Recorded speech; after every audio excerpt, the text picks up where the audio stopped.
Beverly Hillbillies.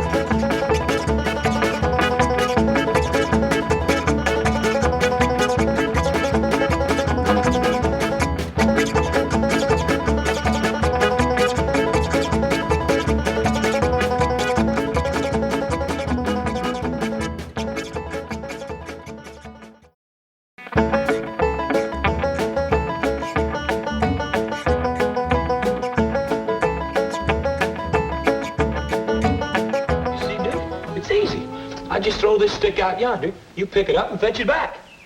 Okay? Well, we'll do it again. Go on, boy. Get it. Fetch it, too. Fetch it, fetch it. All right, I'll show you. Just once more now. Now you watch.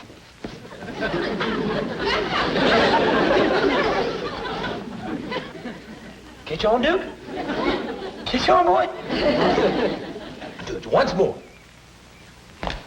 Fetch it, Duke. Get it. Come on. Get it. Shucks. You know something, Uncle Jed? That there is a real dumb dog. Well, I don't think he's so dumb, Jethro. He just learned you how to fetch sticks for him. But the dog is the one that's supposed to do the fetching. Why, there's a fella down the street that has a dog that fetches sticks for him all day. Well, next time you want some sticks fetched, go down the street and let that dog fetch them. He just don't care nothing about it. Top bottle tops. Jed, do you want some victuals today? I do, Granny. I've worked up a right smart appetite fetching sticks for old Duke. See, Jed, that's the trouble around here. The critters are taking over. Ellie Mae has done made pets out of everything but my pickled turnips. What's we gonna do for victuals? Hey, I remember something Mr. Drysdale told us when we first moved in here. What's that? He said anytime Granny didn't feel like cooking, there was some folks that'd fetch food over to us. Here in Beverly Hills? Yes, ma'am. All you gotta do is call them on the telephone and tell them what you want. Well, doggies. That's mighty neighborly. You recall a name, Jethro? Let's see. Cater. We call her first name? It's a woman. Beverly. Beverly Caterer? Must be a widder woman. She's the best cook, Jed. They have more time. Well, let's call up the widder and see what she's got cooking today. Now, just a minute, Jed. I want it made clear that I'm going to do something for her in return. Oh, naturally. We don't take charity. Come on, Duke. Let's try it again. Oh, howdy, Miss Operator. This here is Jed Clampett. I'm wanting to call a widder caterer.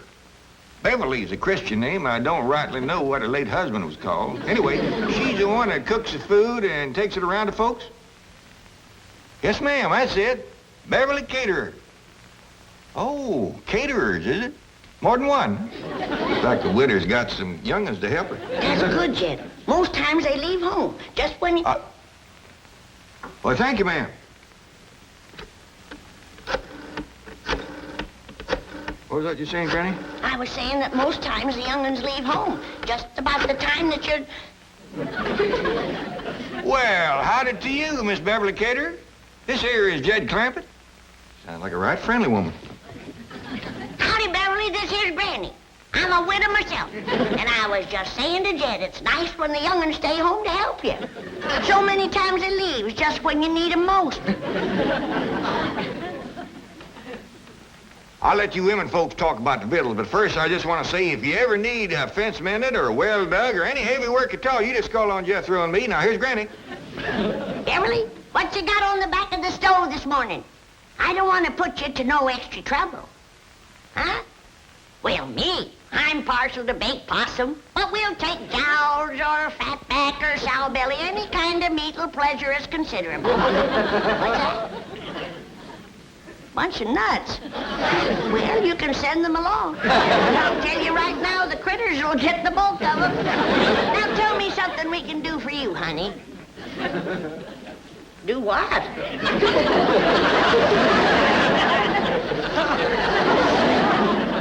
Hello? I declare, Jed, I never knowed anybody could turn nasty quicker than her. I wonder what set her off. Hard to tell, Jed.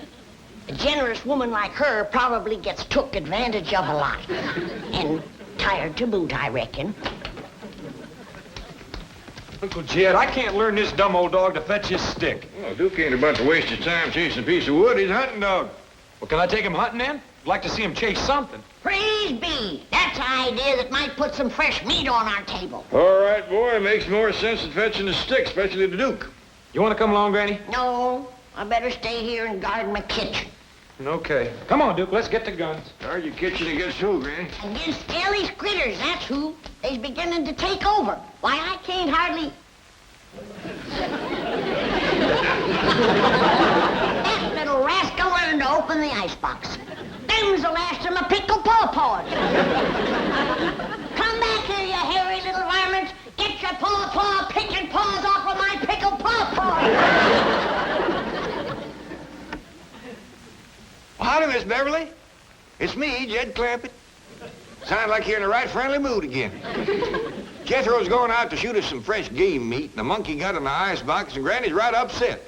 Now, Beverly, could you spare us a jar of pickled pawpaws? What's that? Why, Miss Cater, I never... Hello? Miss Cater? Hey, Uncle Jed, see that Miss Cater being a widow. Such a good cook and friendly and generous and all. How about you courting her? Get Ellie a new ma, huh? I don't think so, Jethro. She's got a temper, goes off just like that. And when it does, she turns plumb nasty. Matter of fact, I'm beginning to wonder whether Mr. Cater passed on natural or not. Just an idea. Come on, Duke. How come you're toting so many guns in that shovel, Jethro? Granny gave me strict orders not to come back empty-handed. I'm ready for anything that jumps, flies, runs, or digs into the ground. Good luck, boy. Oh, gee, thank goodness you're back. I didn't want to disturb you at the meeting, but your wife has been calling frantically. Oh, that woman gets hysterical over nothing. What's it now? Well, it seems there's a kangaroo in your backyard. You see, the slightest little... What? What? A kangaroo? Where did it come from?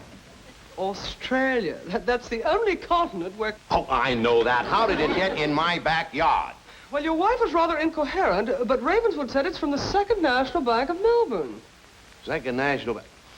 Oh, that's where Gene Sandbloom was transferred to from... That explains his Christmas card. May I share the humor of the situation, Chief? Well, I sent him an alligator wallet, so he said he was going to send me a kangaroo pouch. Kangaroo pouch! On the hop, as it were. Mr. Sandbloom does have a sense of humor. Yes, we'll have the zoo pick it up. I'll call Margaret. Mr. Drysdale's office? Oh, Ravenswood. Uh-huh. Mm-hmm. Good, I'll tell Mr. Drysdale. Oh, and don't worry about the kangaroo. The zoo will take care of it. Right. Cheerio! Ravenswood has your wife under sedation, and she's resting comfortably. Oh, good.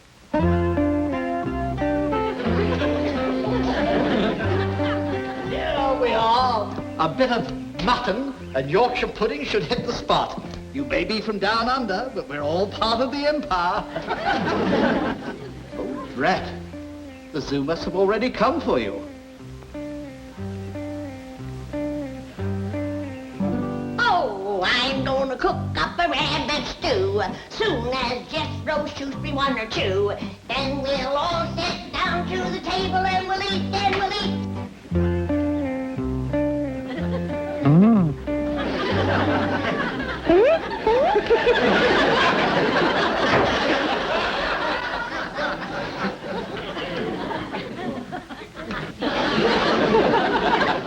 How's it going, Granny? Kid, did Jethro leave to go hunting yet? Yep. Well, he needn't have bothered. There's a jackrabbit out back that high.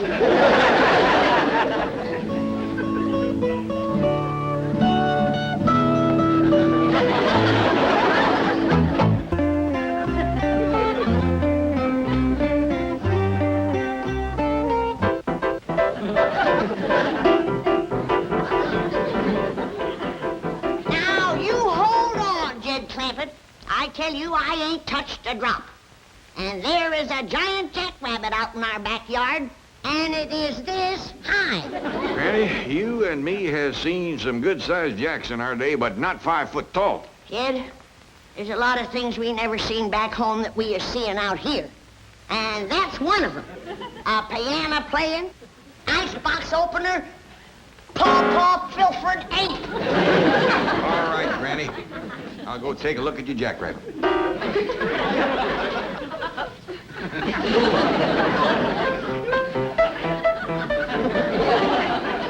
Come on, you can see for yourself. He can jump over this house, I tell you, in one hop. Whereabouts is he? I don't know. But sure as I live and breathe, he was sitting right there, 5 foot tall and looking me in the eye. 5 foot tall sentinel, was he? Yes, he was. Where did that jackrabbit go? Well, why don't you look out front? Maybe he hopped over the house, just like you said. You think I'm talking nonsense, but you'll see, 'cause I'll find him. What's all shouting about, Granny? Nothing. Don't tell her, Jed. I don't want her making a pet out of all that meat. Billy, go in the kitchen and get out my biggest pot and start peeling taters. Lots of them. Here, Jack. Here, Jack. Here, Jack. Who's Jack, Pa? Never mind, Ellie. Just try to keep your critters from pestering Granny. You got her so upset she's got into her jug, and now she's seeing visions. What kind of visions? Yeah, well, I reckon it's all right to tell you. Granny thinks she's seen a 5-foot jackrabbit.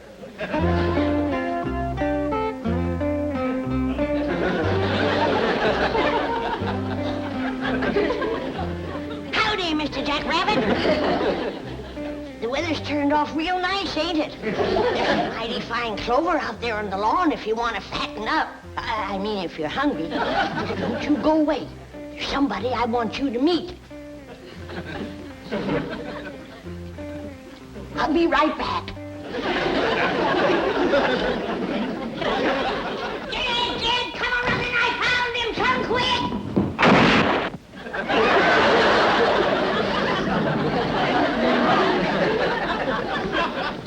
Dad, I seen him again. The giant jackrabbit. I bet you did. He's right out front. Come on, I'll show him to you. Maybe you better lay down a spell. No, he'll get away again. All right, I'll take a look.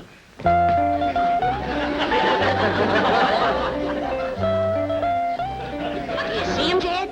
I lost my glasses. But he must be out there somewhere. Well, yeah, I see him. Is he out on the lawn eating clover? Great big old pink jackrabbit. Pink! Now, don't get upset. There's other colors, too. There's a blue one. There's a green one. Here comes one with purple polka dots. I wish I could see him. What's that you say, Mr. Jackrabbit? All right, I'll tell her. He says he thinks you ought to go in and lay down. Yeah, I think I better had Jed. Howdy, Miss Jane. Jethro! And you've got a wonderful surprise. But why do you look so worried, noble beast? Because I can't find no good hunting place, that's what. And Granny gave the strict orders to bring home some meat.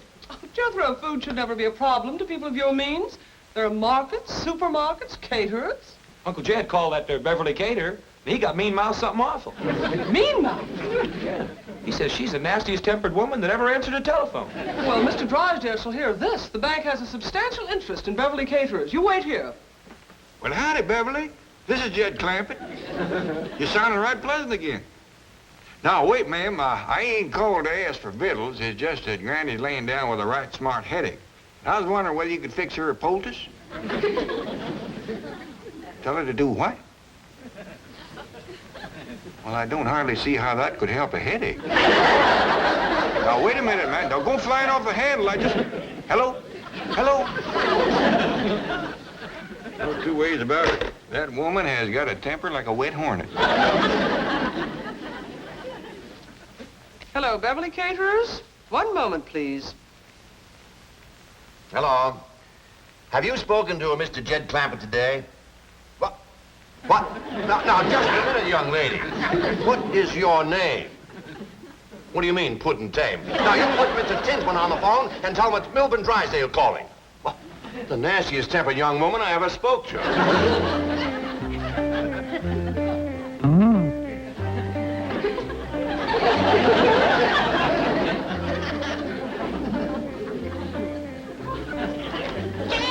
Jed, come quick. He's back again. He went outside there. Go look quick, Jed. Who's that, Granny? The giant jackrabbit. Oh, him again. All right, where's the jug? What jug? The jug that rabbit keeps coming out of. The jug gives you that headache. I ain't touched the jug. I busted my head running into them curtains. Yeah, sure. They'll do it all right. I gotta catch that giant jackrabbit. Where's my shotgun? Well, Jethro's got it out hunting. Well, then we gotta catch a snare and put a snare out for him. Granny, wouldn't you rather lay back down and let me bring you a nice big cup of black coffee? Now, I'm gonna catch that big giant jackrabbit whether you help me or not, and I don't care. I'll help you. I'll help you. All right. Now, you get me a nice big stout rope and put some bait in the snare. Yeah, it'd take about 2 dozen carrots for a rabbit that size. Now you're thinking straight.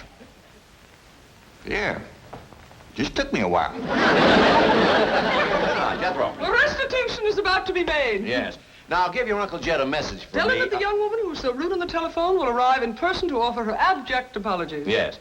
And tell Granny she needn't worry about food. The young lady will also bring with her a truck full of delicious piping hot viands and an assortment of tasty beverages, all of which will be offered at your pleasure. Yes. Have I anything else to say, Miss Hathaway? No, Chief, I think you've said it all. That sure is going to make Uncle Jed and Granny happy. Thank you, Mr. Drysdale. Not at all. Glad to do it. Jethro? Don't you think you should reward me for my efforts? Well, all I got with me is a nickel and 2 pennies, but you can have that. There are other ways for a handsome young man to reward a young lady. There is? Yes. Tell me, do you enjoy kissing? Well, I like to kiss girls. Well, then, I'm going to close my eyes, and I want you to enjoy yourself. Go ahead, Jethro. Enjoy yourself. I am. Get out of here, you shameless vixen! Yes, ma'am. Come on, Duke. Thank you for the kiss.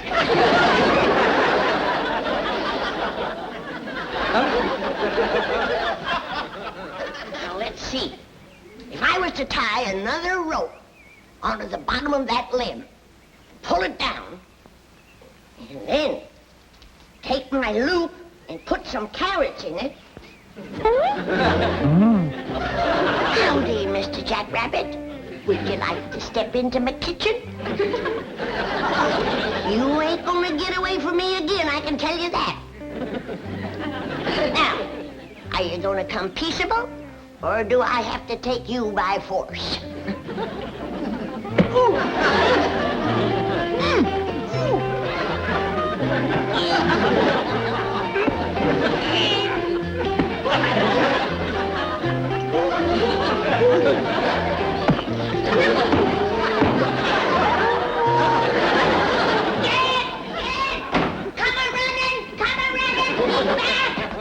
Quieten down, Granny. What's the matter now? The giant jackrabbit! I had him cornered, but he fist-fought me. Fist fought you. Yes, he did. Now you go outside and belt him upside the jaw.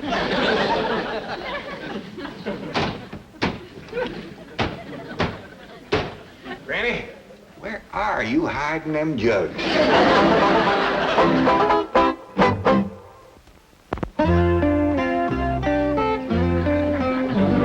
Oh, I'm gonna cook up a rabbit stew, and one giant rabbit'll more than do. Hey, Granny, you don't have to do no cooking. Like I said, that there Beverly caterer's going to bring over a whole truckload of viands and beverages. I ain't depending on nobody with a temper as bad as hers. Besides, I don't need her viands. For the next couple of weeks, we're gonna be eating high on the rabbit. Well, where'd you get all the rabbits? One rabbit, Jethro. One rabbit?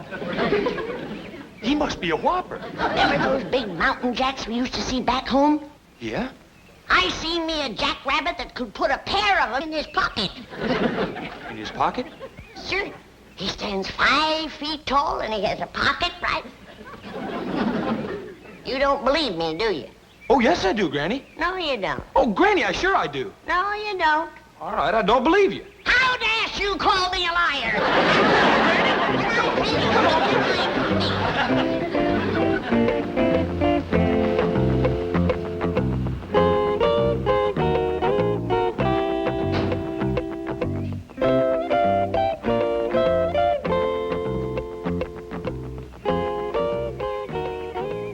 Mr. Tinsman, do I have to face Mr. Clampett all by myself? Yes, you do. You're the one who insulted him on the phone. And you're the one he'll expect an apology from. But he talked like a nut.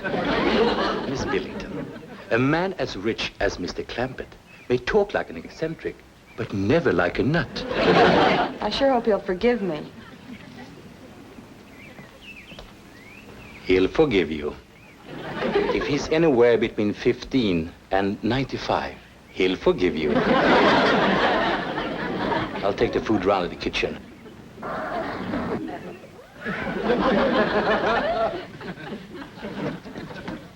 Is Mr. Clampett at home? I'm Jed Clampett. Come right in. This little fella don't say much, but he's right smart. Mr. Clampett, I'm here to apologize about the way I spoke to you on the telephone earlier today. Oh, you're, Beverly Caterers. Yes, sir. Oh, you're a deal younger than I figured. He prettier, too. Thank you. I'm awfully sorry about losing my temper when you called. Oh, now, I understand. Woman works hard all day cooking, doing for others. Young'un's hanging on her apron, she gets a mite waspish. And you not having a husband to help. Yes, that's right. I don't have a husband. How many young'uns you got? Young'uns? Helping you with the cooking and fetching over to your place. Oh, help. Well, let's see. 7. 7? Well, you must be from our part of the country. Got started young, didn't you? Well, come on. Granny will be wanting to meet you. She's out in the kitchen.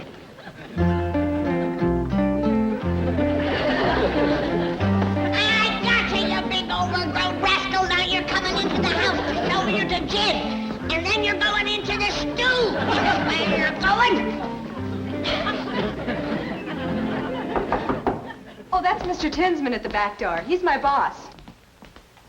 Come in. I'm Jed Clampett. A real pleasure, Mr. Clampett. I'm Bill Tinsman. I hope everything has been straightened out and that Beverly Caterers will always be welcome in your home. Why, you bet you're lying. This is a mighty fine young woman. She says you're her boss. That is right. I own Beverly Caterers. What dickens you say? Can you do that out here? Why, of course. Mr. Drysdale holds a small mortgage, but as soon as that's paid off, she's all mine. That don't take the ham off the hog. Now, Jed, you can see I ain't been at no jug. These folks is Beverly Caterers and Bill Tinsman.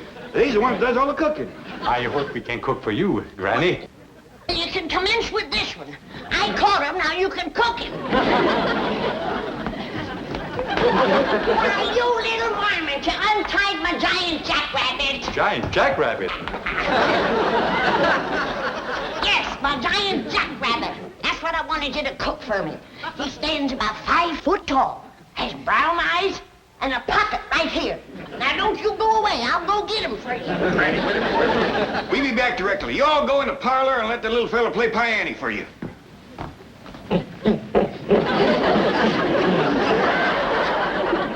You say eccentric? I still say nuts. I say you're right. Let's get out of here. Can't understand it. He was free. Why should he return? Something must have frightened him. I'll say, if he prefers this crate to freedom. Yes, but what could it have been? Hello, over there. Yes, Granny, what is it? You see anything of a jackrabbit? No, we haven't. You won't find any jackrabbits in Beverly Hills, Granny. I'll telephone the zoo, sir. I say there's a giant jackrabbit around here someplace, and I'm going to find him if it's the last thing I ever do. Sure you are, Granny. Now, come in, lay down, and I'm going to get that nice Beverly Caterers to make a poultice for your head. Granny, you caught some in your snire. See, Jed, what did it tell you? What'd she catch, Ellie? Jethro. Hey, Uncle Jed!